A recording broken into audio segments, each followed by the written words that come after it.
Bienvenidos a este nuevo video de noticias automotrices, el de este miércoles 24 de junio de 2026. En el programa de hoy vamos a hablar de Ferrari, que despide a sus responsables debido a todas las polémicas y al fracaso del lanzamiento del Ferrari Lucy, el primer Ferrari eléctrico. De Peugeot, que ya está rematando su nuevo 208 GTI eléctrico solo unos días después de su lanzamiento.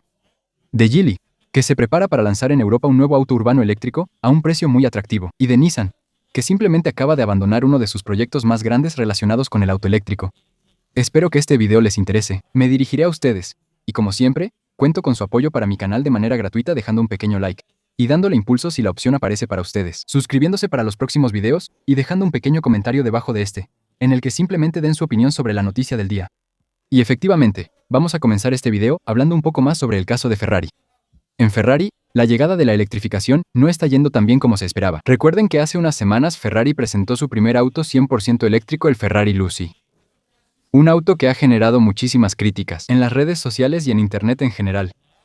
Tanto por su diseño, que no recuerda en absoluto al diseño tradicional de Ferrari, pero también porque Ferrari obligaría a sus clientes de toda la vida a comprarlo, para que puedan seguir siendo parte de los clientes premium de Ferrari, aquellos que tienen derecho a preordenar algunos de los modelos más exclusivos de la marca, pero también por el propio vehículo, que ofrece una relación precio-rendimiento-autonomía, versatilidad completamente desfasada. Estamos hablando aquí de una camioneta eléctrica que es capaz de 530 kilómetros de autonomía, con 1000 caballos de fuerza y una recarga de 350 kilovatios. Todo esto vendido por más de 500.000 euros, mientras que BYD ofrece en Europa su densa 9 GT igual de potente, con el doble de autonomía y el triple de velocidad de recarga. En resumen, estuvo lejos de ser el inicio soñado para la Ferrari Lucy.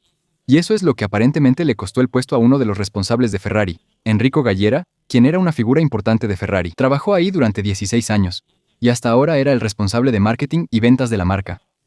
Él fue quien llevó la Lucy hasta su comercialización, y aunque, por supuesto, oficialmente la dirección de Ferrari no menciona el lanzamiento fallido como una de las principales razones por las que se separan de él. Aún así, este momento resulta particularmente sorprendente. Sepan que Ferrari ya le encontró un reemplazo, un ex alto ejecutivo de BMW, que llegará a la marca del caballo rampante en uno de los momentos más importantes y críticos de su historia, ya que tendrá que encontrar la estrategia comercial adecuada que le permita a Ferrari seducir a su clientela, intentando demostrarles que un Ferrari eléctrico puede ser igual de interesante de conducir que un Ferrari tradicional con motor V12. Y de hecho, Ferrari no es para nada la única marca que enfrenta problemas con sus deportivos eléctricos, porque ahora vamos a hablar de Peugeot. Entonces sí, es totalmente incomparable en términos de rendimiento y de gama. Pero Peugeot ya está rematando su nuevo 208 GTI eléctrico. Peugeot esperaba emocionar a los apasionados con el regreso del emblema GTI. Emblema que había desaparecido en 2021 con la desaparición del último Peugeot 308 GTI. Para su regreso, Peugeot decidió apostar únicamente por la electricidad. Lo eléctrico.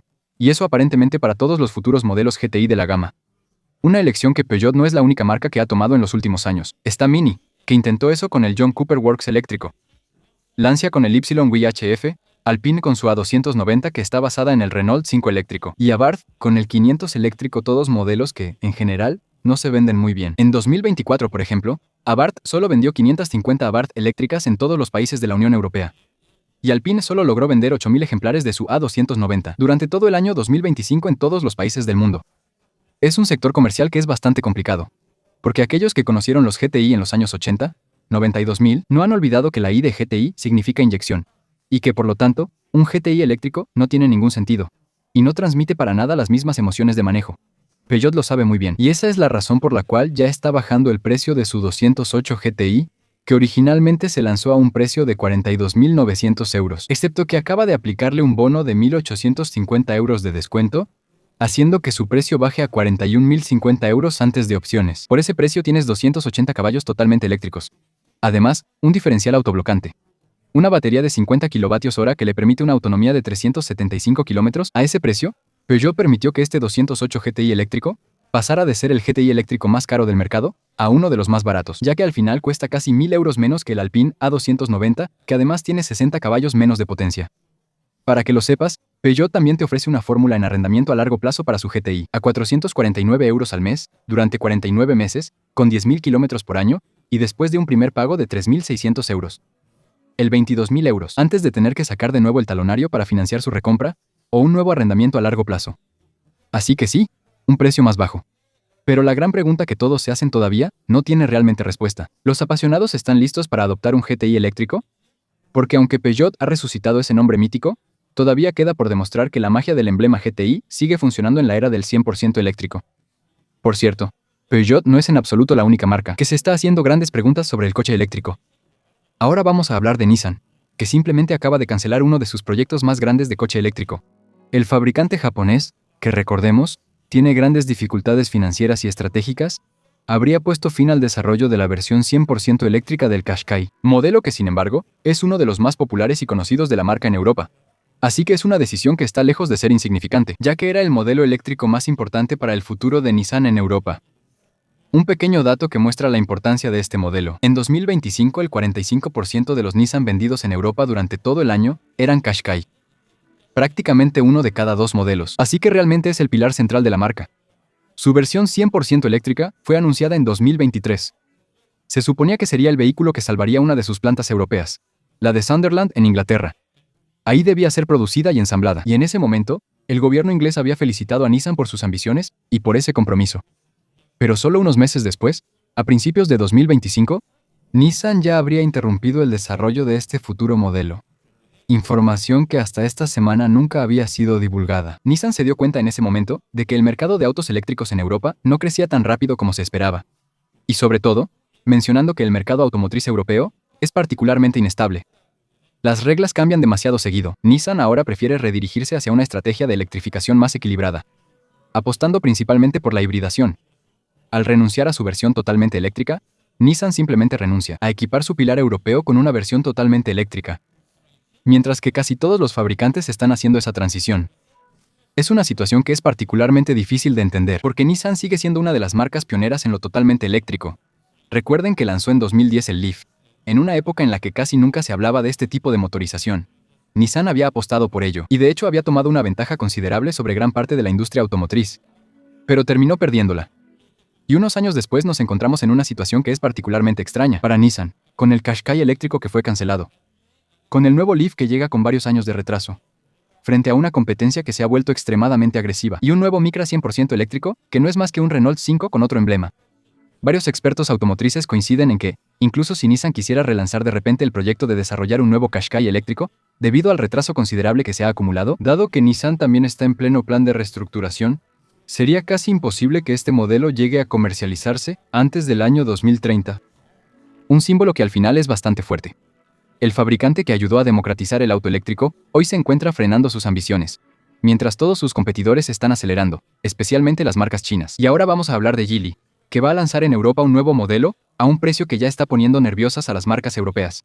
Geely todavía no es tan conocida en Europa como BYD, MG o incluso Xpeng, por la simple y buena razón de que hasta ahora la marca solo comercializaba 2 modelos en Francia, el camioneta eléctrico E5 y el camioneta híbrido enchufable Starray. Un tercer modelo llegará pronto para completar su gama. Esta vez será un pequeño auto urbano de entrada, un auto que quiere competir con el Renault 5 eléctrico a un precio más bajo. Se llama E2. En cuanto a tamaño, está ligeramente por encima de sus competidores europeos. Tiene 20 centímetros más que un Renault 5 eléctrico con 4,14 metros de largo. Ese largo adicional beneficia directamente el espacio interior. Permite anunciar una cajuela de 375 litros, más 70 litros para la cajuela delantera. Una cifra muy rara en este segmento. En cuanto al diseño, el E2 retoma los códigos del camioneta E5, con líneas muy redondeadas que a veces recuerdan a algunos modelos de Smart.